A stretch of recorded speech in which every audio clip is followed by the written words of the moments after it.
Stop scrolling for exactly 11 seconds.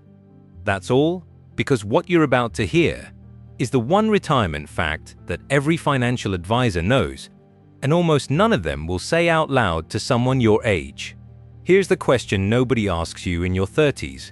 What if the retirement plan you think you're building is already running 5 years behind schedule and you have absolutely no idea? Not because you made a mistake, not because you were reckless, but because the math you were taught in school was designed for a world that no longer exists. Think about the last time someone told you that you were on track. Your HR rep during open enrollment. Maybe a bank app showing you a green progress bar. Did any of them tell you what on track actually means in dollars? At a specific age, with a specific number you need to hit by a specific date. They didn't. And that silence is costing you somewhere between 8 and 14 years of your life. This video is going to show you the exact gap, where it came from, what opened it, and more importantly, what 3 specific moves close it faster than anything your 401k brochure ever suggested. Stay through the third concept. The third one is the one they never teach. Picture a Tuesday at 2:47 in the afternoon. You're at your desk, or maybe in a break room, or sitting in your car between meetings with the engine idling. The fluorescent light above you hums at a frequency you stopped noticing years ago. You pull out your phone, you check your bank account, not because you're worried, just because you do. The number looks fine. Not exciting, but fine. And somewhere in the back of your mind that quiet question surfaces again. Is this enough? That question is the most important financial signal your brain produces.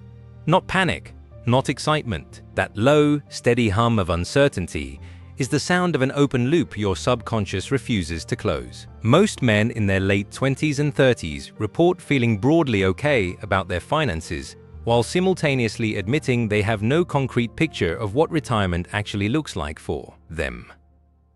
No date, no plan, just a vague inherited assumption that working until 65 is the only path available to someone who didn't inherit wealth or stumble into a startup. Here is the structural problem nobody explains to you. The traditional retirement model was built in 1974 when the Employee Retirement Income Security Act established the basic framework most Americans still follow today. That framework assumed a 40-year career, a pension, Social Security at full strength, and an average life expectancy of 71 years. You are not living in 1974. You are not getting a pension. Social Security's trust fund faces a projected shortfall by 2033, according to the Social Security Administration's own 2023 Trustees Report. And the average American male born in 1985 has a life expectancy of 84.3 years, meaning the retirement phase your plan is designed for has grown by 13 years while the infrastructure supporting it has shrunk. The gap isn't your fault, but closing it is entirely your responsibility. And the first step to closing it is understanding what created it, which means you need to look at a number most men your age have never been shown. There is a number called your FI number, Financial Independence Number. It is the single most clarifying piece of data in all of personal finance, and the overwhelming majority of Americans between 28 and 42 have never calculated it. Not because it's complicated, it takes about 4 minutes, but because nobody with a financial product to sell you benefits from you knowing it too early. Here's how you calculate it right now. Take the annual income you would need to live comfortably, not lavishly, not austerely, but comfortably, and multiply it by 25. That number comes from the Trinity Study, a 1998 analysis of historical market data that determined a portfolio following a 4% annual withdrawal rate has survived every 30-year market period in modern US history, including the Great Depression. If you need $60,000 per year to live, your FI number is $1.5 million. If you need $80,000 per year, it's $2 million. Write that number down. Physically write it. Now compare it to what you have saved right now. Not what you plan to save, what you have today. If you're 32 years old and you have $47,000 in a 401k, which is close to the US median for your age cohort, According to Vanguard's 2023 How America Saves report, and your FI number is $1.5 million, you need to accumulate $1,453,000 more at a 7% average annual return, which is the inflation-adjusted historical average of the S&P 500. That $47,000 doubles approximately every 10 years. In 33 years, it becomes roughly $440,000. Without additional contributions, you arrive at 65 with less than a third of what you need. That number sits in your chest like a cold stone. But here's what you're not seeing yet. The gap isn't in the math. The gap is in the assumption buried inside the math. The assumption that the only variable you control is time. That assumption is wrong. And the proof of that is what we're going to cover next. There are exactly 3 levers inside any retirement equation. The first is your savings rate, the percentage of your income you redirect toward investments every month.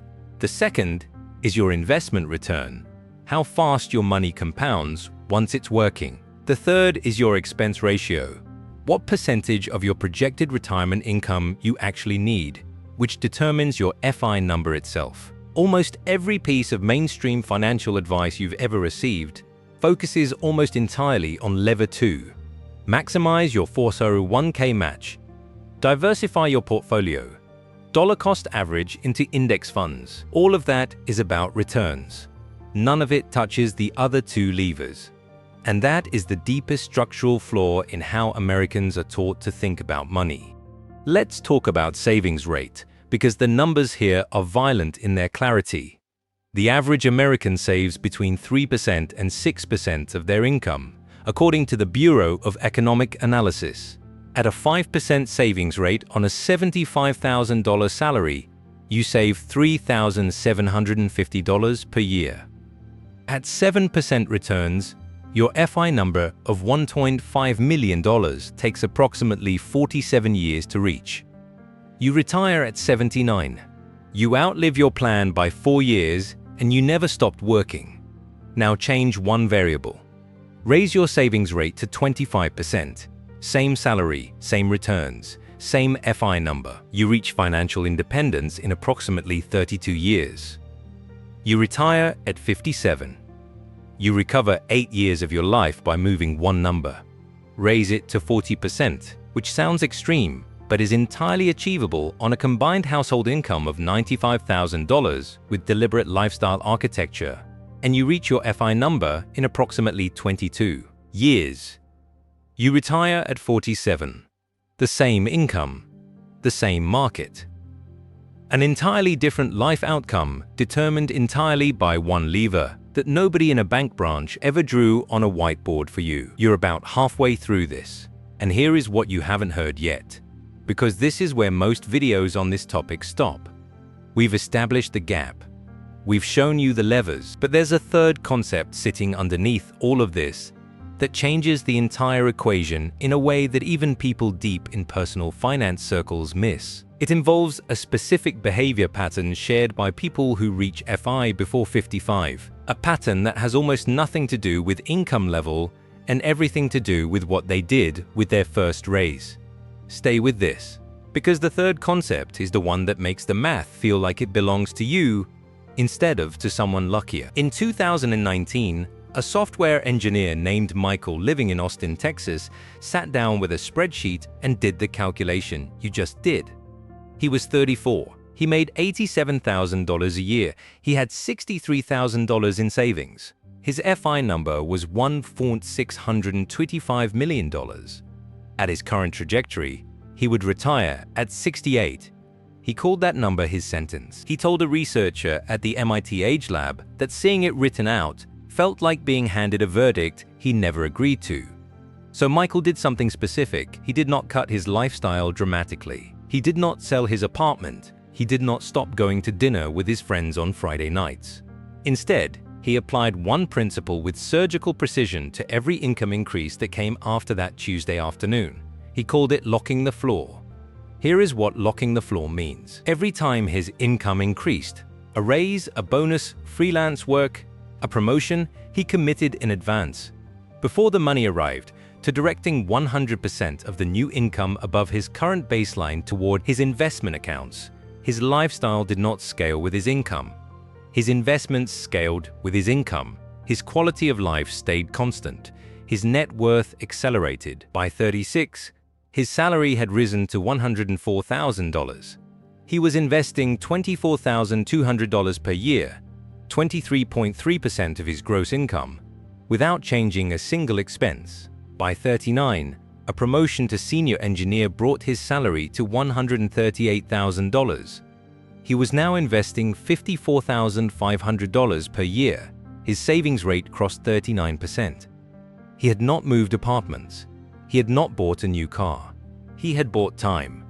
At 43, Michael's investment portfolio crossed $680,000. His FI number, which he had refined as his life clarified, settled at $1.2 million because he discovered through years of real data that his actual comfortable annual spend was $48,000, not the $65,000 he had assumed at 34.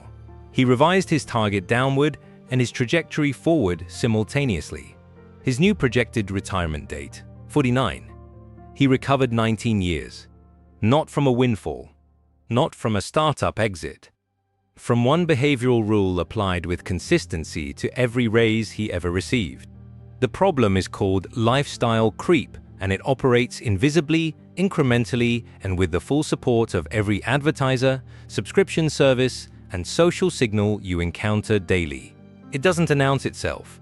It arrives as a slightly nicer apartment when you get a raise, a car payment that feels reasonable at your new income level, a meal kit service, a streaming tier upgrade, a weekend trip that becomes a standard quarterly event. None of these feel like decisions that affect your retirement. Each one individually is less than $200 a month. Combined, they compound into the single largest destroyer of retirement timelines in the American middle class. Here is the number that reframes it permanently. Every $200 per month you redirect toward lifestyle instead of investment costs you $240,000 at retirement, assuming a 7% annual return over 30 years. That is not a metaphor. That is the actual output of standard compound interest math. The slightly nicer apartment that costs $300 more per month than you needed, that is $360,000 you did not accumulate. The car payment you stretched from $280 to $450 because you got a promotion, that is $204,000 you chose comfort over. Nobody hands you an invoice for these decisions. The invoice arrives quietly, decades later, in the form of years. So here is the complete picture. 3 levers, 1 behavioral rule, 1 invisible enemy. Your savings rate is the most powerful lever you control. More powerful than your returns, more powerful than your salary. Locking the floor ensures your savings rate grows every time your income grows, without requiring sacrifice from your current self. And naming lifestyle creep, measuring it, tracking it, assigning it a dollar cost per month and a compound cost at retirement, strips it of the invisibility that makes it deadly. Men who retire before 55 in America are not predominantly men who earned more than you. A 2021 study by the Employee Benefit Research Institute found that early retirees across income brackets shared one dominant behavioral trait. They automated their savings increases before they could spend the new money. They made the decision once, removed the decision from their daily life, and let compound interest do the rest. The math does not require genius. It requires architecture. A structure you build once that works without your willpower. You now hold 3 things that most men your age do not have: a calculated FI number, a named behavioral strategy for reaching it, and a visible enemy with a precise dollar cost per month. Here is what you do before you close this video. Step 1. Calculate your FI number tonight. Take your honest, comfortable annual spend, not your aspirational spend, your real spend, and multiply it by 25. Write it somewhere permanent. Not a note you'll delete. Permanent. Step 2. Open your most recent pay stub and calculate your current savings rate as a percentage of gross income. Divide what you saved this month by what you earned this month. That number is your baseline. Step 3. Write a one-sentence rule, your version of locking the floor, that dictates what happens to your next raise before it arrives. The rule must be written before the raise comes, or it will not survive contact with the moment the money appears in your account. The man sitting in the break room at 2:47 on a Tuesday afternoon, checking his account balance and feeling that quiet, unresolved hum. That man is not behind because he failed. He is behind because nobody handed him a scoreboard. You have a scoreboard now. The gap between where you are and where you need to be is not a verdict. It is a distance. And distance, unlike time, responds to effort. 5 years behind is recoverable. 10 years behind is recoverable. The only retirement timeline that cannot be fixed is the one you never looked at. You looked at it today, that already puts you ahead of the version of yourself who kept scrolling.